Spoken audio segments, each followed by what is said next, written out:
Beater German speaking tips, ഒരുപാട് information നിങ്ങൾക്കുണ്ടല്ലേ. അതുപോലെ തന്നെ വളരെ ഇമ്പോർട്ടൻ്റ് ആയിട്ട് എക്സാം ടൈമിൽ ഫോളോ ചെയ്യേണ്ട കുറച്ച് കാര്യങ്ങൾ പറഞ്ഞു തരാം.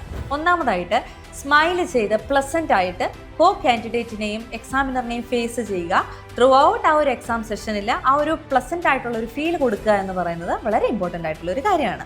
അടുത്തതാണ് കോൺവെർസേഷൻ ഫില്ലേഴ്സ്, അതായത് അസോ ഇതുപോലെയുള്ള എക്സ്പ്രസീവ് ആയിട്ടുള്ള കാര്യങ്ങൾ കൊടുക്കുമ്പോൾ നമ്മുടെ കോ പാർട്ട്ണറിന് അതൊരു സപ്പോർട്ടും മോട്ടിവേഷനും ഒക്കെ ആവും. അതുപോലെ തന്നെ last but not the least, നിങ്ങളുടെ സിറ്റിംഗ് പൊസിഷൻ.